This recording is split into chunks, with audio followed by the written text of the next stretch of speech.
Shalom, salam sejahtera untuk kita semua. Perkenalkan, nama saya Sahat Maruli Renaldi Cesario Sihaan dengan NIM 2109778 dari Prodi Pendidikan Manajemen Perkantoran, Fakultas Pendidikan Ekonomi dan Bisnis. Pada kesempatan kali ini, saya akan menjelaskan materi-materi mengenai materi-materi yang telah disampaikan pada pertemuan sebelumnya. Baik, pada materi pertama mengenai purpose driven life, pada bagian yang kelima dan keenam, pada inti dari materi tersebut kita diajarkan untuk dibentuk menjadi keluarga Allah yang terdapat pada Yohanes 5 ayatnya yang kelima, Yohanes 15 ayatnya yang kelima. Kemudian kita dibentuk untuk menjadi keluarga Allah. Kemudian pada materi ini juga menjelaskan pengertian tentang Alkitab, yaitu kisah tentang Tuhan membangun sebuah keluarga yang akan mengasihinya, menghormatinya, dan memerintah bersama Dia untuk selamanya. Kemudian adapun manfaat menjadi anggota keluarga Allah, yaitu pada Perjanjian Baru memberi tekanan pada warisan yang sangat berharga. Dikatakan bahwa Allahku akan memenuhi segala keperluanmu, kekayaan, dan kemuliaan dalam Kristus Yesus, yang terdapat pada Filipi 4 ayatnya yang ke-19. Kemudian pada warisan tersebut, apa sih yang terdapat dalam warisan tersebut? Yang pertama, kita akan bersama-sama dengan Tuhan selamanya. Kemudian poin yang kedua, kita akan diubah untuk menjadi sama seperti Kristus. Kemudian yang ketiga, kita akan dibebaskan dari segala penyakit, kematian, dan penderitaan. Kemudian yang keempat, kita akan diberikan upah dan ditugaskan lagi di posisi pelayanan. Kemudian yang kelima, kita akan menerima bagian dalam kemuliaan Kristus. Pada materi ini juga memberitahu mengenai pengertian baptisan. Baptisan sendiri mengidentifikasi diri dengan keluarga Allah. Kemudian baptisan juga merupakan gambaran fisik atau kebenaran rohani. Itu juga melambangkan apa yang terjadi ketika Tuhan membawa kita ke dalam keluarganya. Baptisan menunjukkan bahwa kita adalah bagian dari keluarga Allah, seperti cincin pernikahan yang merupakan pengingat dari komitmen yang ada di dalam hati. Kemudian yang selanjutnya, hidup adalah tentang kasih. Tuhan, perumpamannya adalah Tuhan adalah kasih. Pelajaran yang paling penting di dunia adalah tentang bagaimana mengasihi. Dalam mengasihi, kita paling serupa dengannya. Jadi kita merupakan fondasi setiap perintah yang diberikan kepada kita yang terdapat pada Matius 29 ayatnya yang 22. Kemudian, mengapa hubungan harus mempunyai prioritas dalam kehidupan kita di atas segalanya? Yang pertama, hidup tanpa kasih sebenarnya tidak berharga, yang terdapat pada Mazmur 22 yang terdapat pada ayat 37 sampai 39. Kemudian yang kedua, kasih akan kekal selamanya, yang terdapat pada 1 Korintus 13 ayatnya yang ke-13. Kemudian yang ketiga, kita akan dievaluasi berdasarkan kasih kita. Kemudian ekspresi kasih yang terbaik adalah waktu. Waktu adalah pemberian yang paling berharga karena kita hanya memiliki karena waktu dapat dimiliki hanya terbatas saja. Kemudian menjadi anggota tubuh Kristus. Yang pertama, mengikut Kristus termasuk menjadi anggota, bukan hanya percaya, kita adalah anggota tubuhnya. Kedua, bagi Paulus, menjadi anggota gereja berarti menjadi organ vital suatu tubuh yang hidup, yang tidak tergantikan, saling terkait dengan tubuh Kristus. Gereja adalah suatu tubuh, bukan bangunan, suatu organisasi. Alasan kita memerlukan keluarga gereja. Yang pertama, keluarga gereja menunjukkan bahwa kita adalah seorang percaya sejati.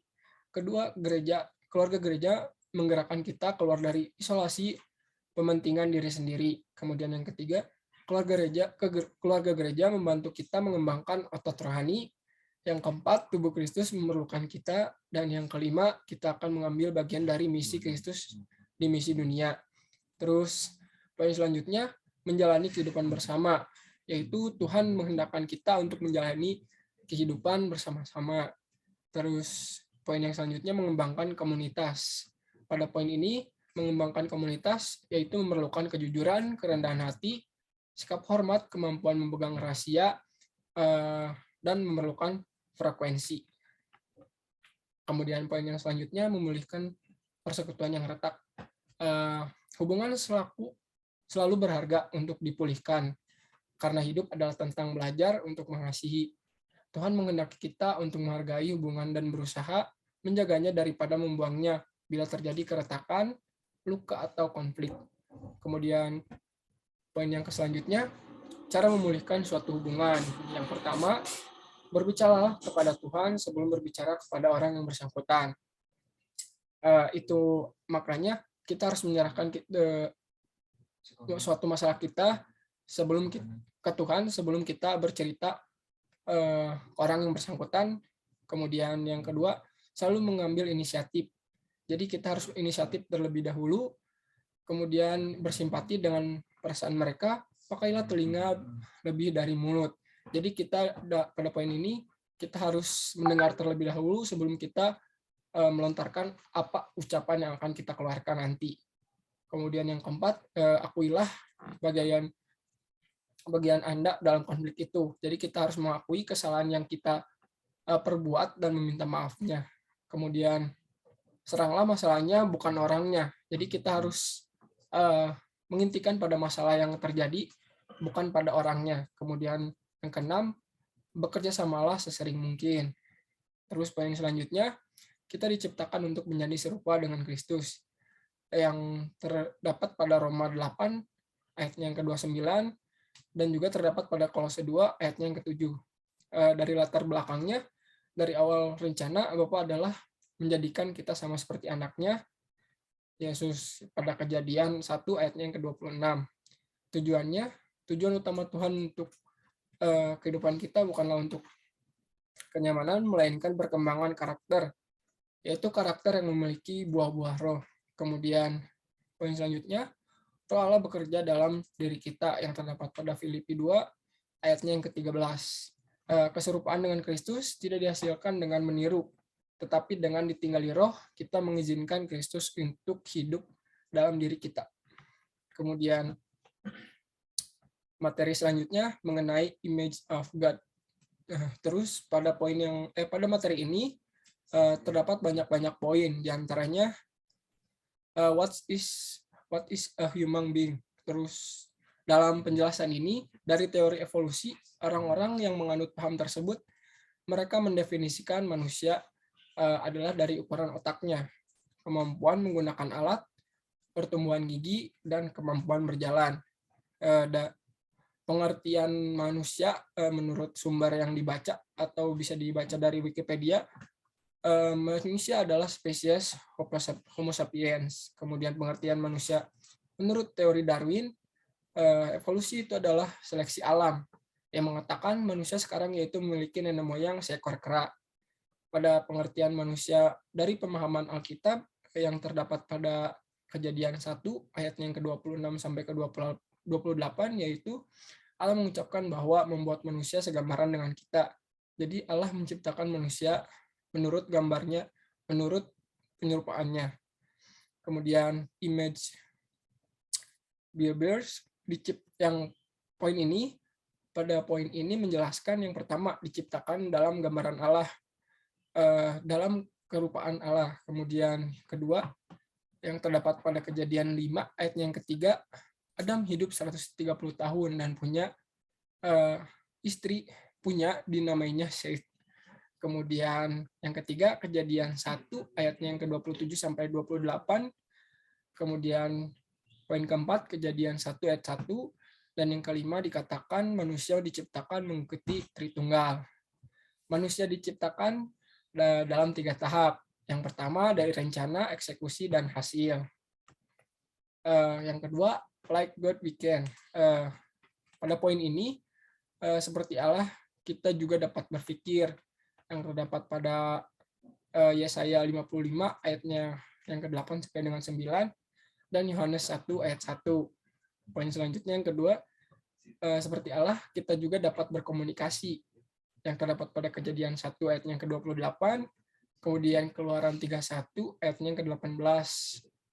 komunikasi dan pembicaraan, dan Tuhan berkata. Pada Kejadian berbicara 10 kali. Kejadian yang pertama ayatnya 3-4, kemudian Kejadian pertama ayatnya yang ke-6, Kejadian pertama ayatnya yang ke-9, Kejadian 1 ayatnya yang ke-11, Kejadian 1 ayatnya yang ke-14, Kejadian 1 ayatnya yang ke-20, Kejadian 1 ayatnya yang ke-21 sampai 22, kemudian Kejadian 1 ayatnya yang ke-24, Kejadian 1 ayatnya yang ke-26, dan yang terakhir Kejadian 1 ayatnya yang ke-29. Terus poin yang ketiga, seperti Allah kita juga dapat membuat atau menciptakan, yang terdapat pada Kejadian 1 ayatnya yang ke-1, ke-21 dan 27. Kemudian poin yang keempat, seperti Allah kita juga dapat mengapresiasi sebuah keindahan. Kemudian yang kelima, seperti Allah kita juga dapat bergerak dalam roh Allah. Kemudian poin yang keenam, seperti Allah kita juga dapat menilai atau mengevaluasi suatu hal. Kemudian seperti Allah juga kita dapat mengasihi seseorang atau sesama. Kemudian yang ketiga, mengenai man's purpose. Allah mengatakan kuasailah bumi.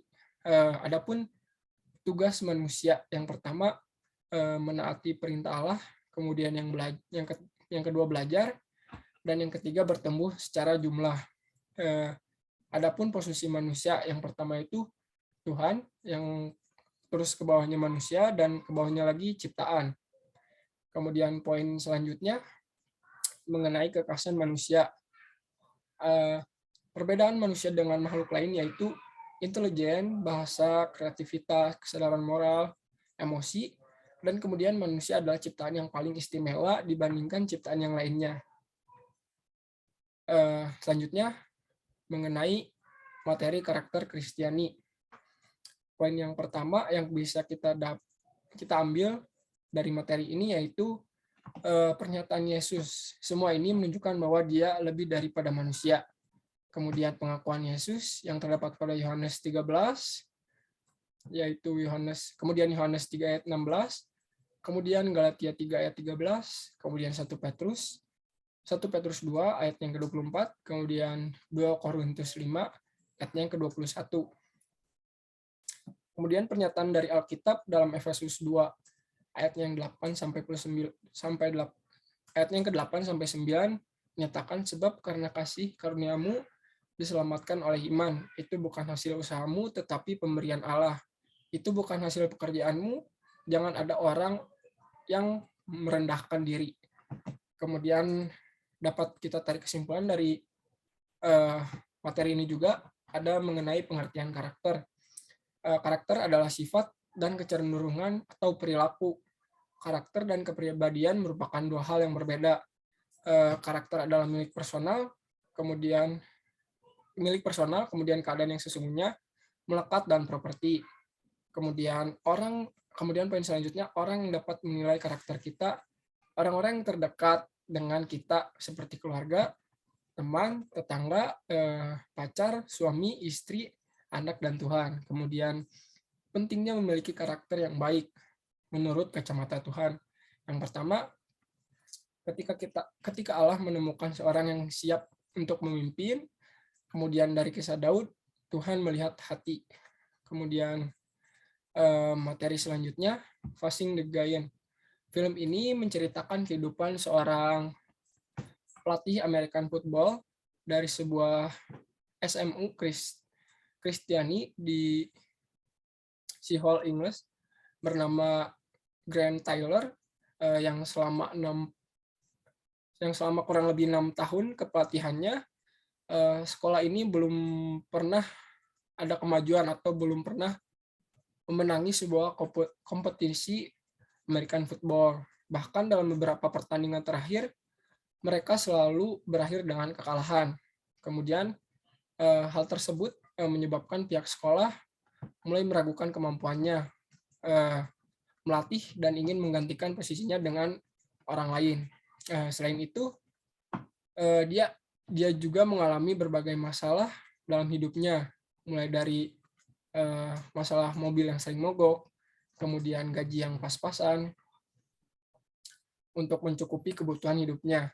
Kemudian dia divonis susah untuk memiliki anak oleh dokter, dan tentunya karir kepelatihannya yang terancam berakhir.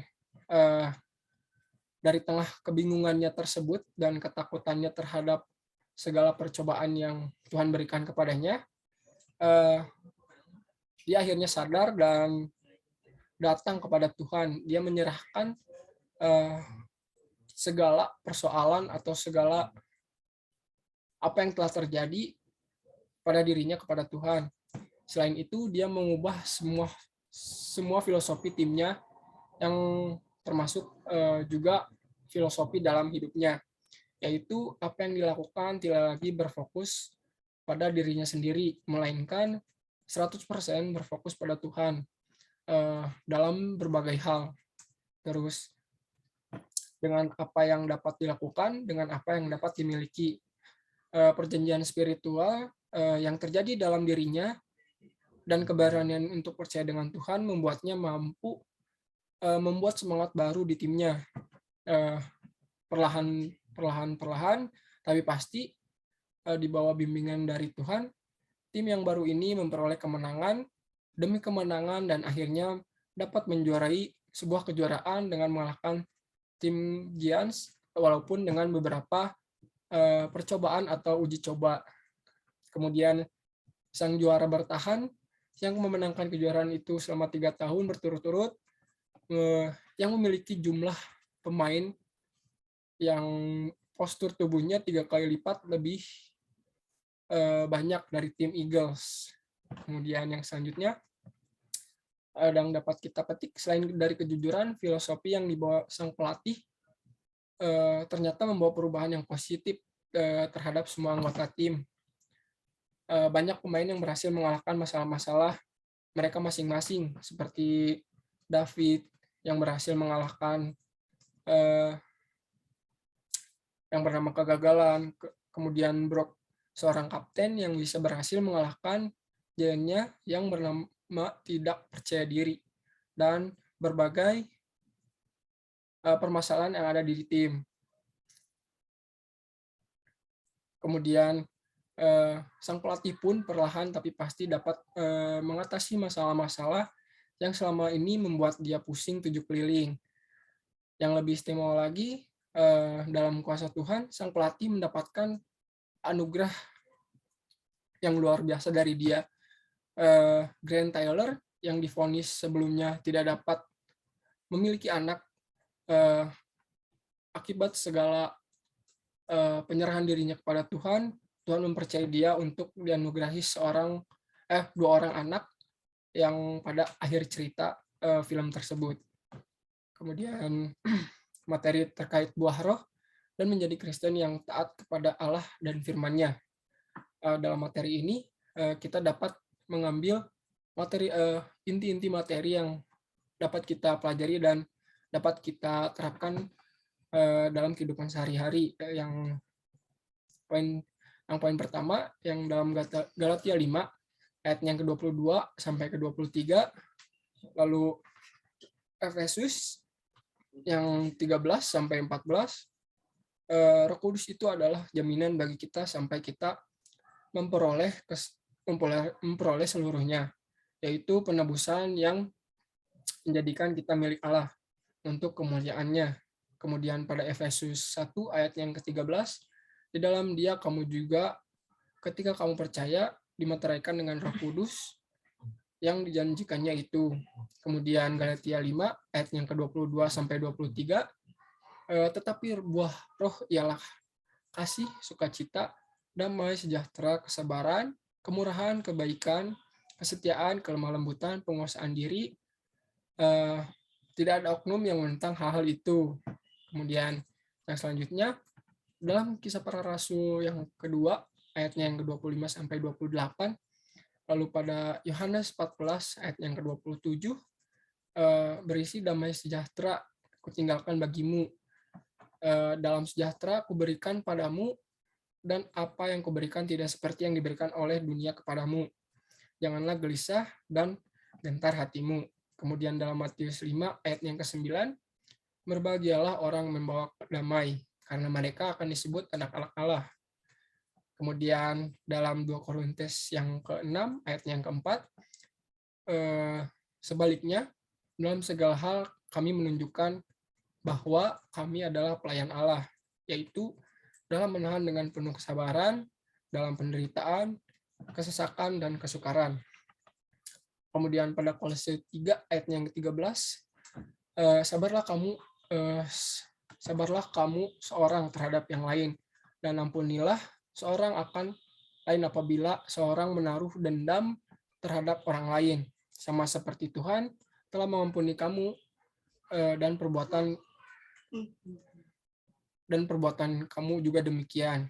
Kemudian pada Matius 5 ayatnya yang ke-7, berbahagialah orang yang murah hatinya, karena mereka akan beroleh kemurahan.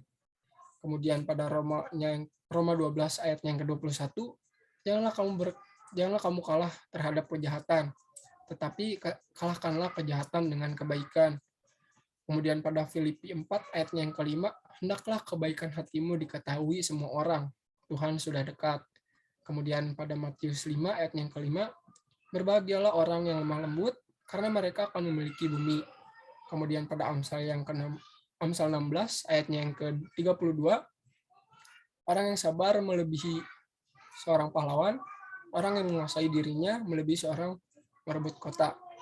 Kemudian pada Titus 2 ayat yang ke-6, demikianlah juga orang-orang muda, nasihatilah mereka supaya mereka menguasai diri dalam segala hal. Kemudian yang selanjutnya terkait visi misi. Pada kehidupan manusia atau kronos, pada poin yang pertama, pada Efesus 5 ayatnya yang 15-16, karena itu perhatikanlah dengan seksama bagaimana kamu hidup, janganlah seperti orang bebal, tetapi seperti orang arif, dan pergunakanlah waktu yang ada, karena hari-hari ini adalah jahat. Kemudian Mazmur 90 ayatnya yang ke-10, masa hidup kami 70 tahun, dan jika kami kuat 80 tahun, dan kebanggaannya adalah kesukaran dan penderitaan, sebab berlalunya buru-buru dan kami melayang lenyap. Adapun tujuan hidup manusia, yang pertama kita dirancang untuk menyenangkan Allah, kemudian yang kedua kita dibentuk untuk menjadi anggota keluarga Allah, kemudian yang ketiga kita diciptakan untuk menyerupai Kristus, kemudian yang keempat kita didesain untuk melayani Allah, kemudian yang kelima kita dibuat untuk sebuah misi. Kemudian pada 1 Korintus 12 ayat yang kedua sampai 11 dapat diambil mengenai yang pertama karunia untuk berkata-kata dengan hikmat. Kemudian yang kedua karunia berkata-kata dengan hikmat. Kemudian yang ketiga roh yang sama memberikan iman. Kemudian yang keempat karunia untuk menyembuhkan. Kemudian yang kelima roh memberikan kuasa mukjizat. Kemudian yang keenam untuk bernubuat.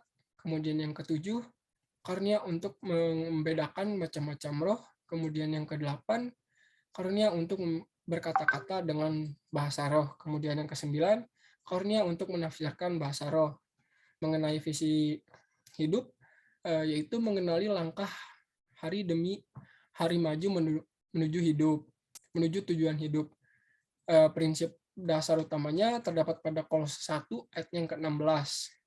Pesan Allah pada amanat agung Kristus, yaitu terdapat pada 1 Korintus 3 ayat yang ke-4 sampai 6, kemudian 1 Korintus 3 ayat yang ke-8, kemudian Wahyu 11 ayat yang ke-8. Dalam menentukan visi hidup, kita harus berdoa minat sesuai doa minat, talenta, pendapat orang lain, dan damai. Kemudian visi berperan aktif dalam memberitakan Injil dan melipat gandakan murid melalui pendidikan dan teologia serta hilastik. Adapun misi mendalami ilmu sains dan ilmu-ilmu lainnya atau strategi belajar dalam mengembangkan ilmu lainnya. Kemudian pada poin komitmen dalam Roma 12 ayat yang ke-11, itu janganlah hendaknya kerajaanmu kendor, biarlah hatimu menyala dan layanilah Tuhan. Kemudian materi selanjutnya mengenai amanat agung, the Great Commission, upah dosa di dalam Roma 6 ayat yang ke-23a, sebab upah dosa ialah maut, tetapi Di Yohanes 3 ayat yang ke-16 berkata tentang kasih, yaitu begitu besar kasih Allah akan dunia ini sehingga ia mengorbankan anaknya yang tunggal supaya setiap orang yang percaya kepadanya tidak binasa melainkan beroleh hidup yang kekal. Lalu di Roma 10 ayat yang ke-9 berkata tentang percaya, yaitu sebab jika kamu mengaku dengan mulutmu bahwa Yesus adalah Tuhan dan percaya dalam hatimu bahwa Allah membangkitkan dia di antara orang mati, maka kamu akan diselamatkan. Lalu satu-satunya jalan pada Kisah Para Rasul 4 ayat yang ke-12, dan keselamatan juga tidak ada di dalam siapapun, juga selain dalam dia, sebab di bawah kolong langit ini tidak ada nama lain yang diberikan kepada manusia yang oleh kita dapat diselamatkan. Pada materi ini juga, status kita saat ini adalah pada Yohanes 1 ayatnya yang ke-12 sampai dengan 13, tetapi setiap orang menerimanya, diberinya kuasa supaya menjadi anak-anak Allah, yaitu mereka yang percaya dalam namanya. Orang-orang yang diperanakan bukanlah dari darah atau daging, bukan pula secara jasmani oleh keinginan seorang laki-laki, melainkan dari Allah. Kemudian tentang panggilan kita terhadap pada Kisah Para Rasul 1 ayat yang ke-8, tetapi kamu akan menerima kuasa kalau Roh Kudus turun ke atas kamu, dan kamu akan menjadi saksiku di Yerusalem dan seluruh dunia dan Samaria dan sampai ke ujung bumi. Dan dalam Matius 28 ayat yang ke-19 sampai 20, karena itu pergilah, jadikanlah semua orang bangsa muridku dan baptislah mereka dalam nama Bapa dan Anak dan Roh Kudus. Dan ajarlah mereka melakukan segala sesuatu yang telah kuperintahkan kepadamu. Dan beritahukanlah, aku menyertai kamu senantiasa sampai kepada akhir zaman. Lalu menurut Alkitab dalam Roma 10 ayatnya yang ke-14, tetapi bagaimana mereka selalu dapat berseru kepadanya jika mereka tidak percaya kepada dia? Bagaimana mereka dapat percaya kepada dia jika mereka tidak mendengar tentang dia? Bagaimana mereka mendengar tentang dia jika tidak ada yang memberitakannya? Kemudian selanjutnya dalam Matius 28 ayat yang ke-19 sampai dengan 20, karena itu pergilah, jadikanlah semua bangsa muridku dan baptislah mereka dalam nama Bapa dan Anaknya dan Anak dan Roh Kudus, dan ajarlah mereka melakukan segala sesuatu yang telah kuperintahkan kepadamu. Dan ketahuilah, aku menyertai kamu senantiasa sampai akhir zaman. Commission, kepadaku telah diberikan segala kuasa di sorga dan di bumi. Kemudian a power or author, karena itu pergilah, a command to action. Bagaimana kita mengikuti perintah ini? Yang pertama, menjadi murid. Yang kedua, membaptis mereka. Kemudian yang ketiga, mengajar mereka. Dan yang terakhir, mengulangi atau repeat dari awal. Kemudian yang selanjutnya dalam Matius 28 ayat yang ke-18 sampai dengan 20 dikatakan, isn't just the Great Commission, it's also the Great Commission. Dalam ayat 20 dikatakan, and surely I'm with you always to the very end of the age. Paulus dikatakan dalam suratnya menyertakan bahwa kita adalah rekan kerja Allah atau co-workers. Karena kami adalah kawan sekerja Allah. Kamu adalah leading Allah. Bangunlah Allah pada 1 Korintus 3 ayat yang ke-9, janganlah sia-siakan karunia Allah. Sebagai teman-teman kerja, kami menasihati kamu supaya kamu jangan membuat menjadi sia-sia kasih karunia Allah yang telah kamu terima. Kemudian pada 2 Korintus 6 ayat yang ke-1, ketika Tuhan memberikan tugas, Tuhan juga menyiapkan reward untuk kita. Terdapat pada 1 Korintus 3 ayat yang ke-10 sampai dengan 15. Kemudian terkait teladan tokoh. Yang pertama, perjalanan Rasul Paulus. Misi dia itu menceritakan tentang Tuhan Yesus yang awalnya dia merasa itu adalah ajaran sesat. Karena pada zaman itu menuhankan manusia. Tapi begitu dia ditangkap oleh Allah dan dimenangkan, yang berikutnya ada perjalanan misionaris Paulus. Ada 3 perjalanan ke Roma, terdapat dalam Filipi 3 ayatnya yang ke-10. Kemudian yang kedua, David Livingstone. Dia mengatakan bahwa saya tidak mau terikat dengan apapun kecuali hubungan saya dengan Kristus. Kemudian materi yang ketiga terkait apa yang diucapkan R.A. Jeffrey, ia sangat menggambarkan Injil ke seluruh dunia. Kemudian yang keempat, oleh Nommensen, di makamnya tertulis, ya Tuhan, hidup atau mati biarlah aku berada di tengah-tengah bangsa Batak ini untuk menyebarkan firman dan kerajaan-Mu. Ia dari bangsa Jerman dan punya keahlian dalam bidang medis. Ia memakai talentanya untuk masuk ke bangsa Batak. Kemudian tindakan nyata apa yang dapat kita lakukan atau value atau nilai dari prinsip-prinsip yang muncul dari seorang Kristen di tempat kerja. Yang pertama integritas, yang kedua akuntabilitas, kemudian yang ketiga transparansi, yang keempat melayani, dan yang kelima kemanusiaan. Yang terdapat pada Matius 28 ayat yang ke-19 sampai dengan 20 yang berisi, karena itu pergilah, jadikanlah semua bangsa muridku dan baptislah mereka dalam nama Bapa dan Anak dan Roh Kudus. Mengajarkanlah mereka melakukan segala sesuatu yang telah kuperintahkan kepadamu. Dan ketahuilah aku menyertai kamu senantiasa sampai akhir zaman. Baik, cukup sekian review materi terkait materi yang telah disampaikan sebelumnya. Mohon maaf atas kesalahan atau perilaku yang tidak enak atau dipandang. Sekian dari saya. Terima kasih. Shalom.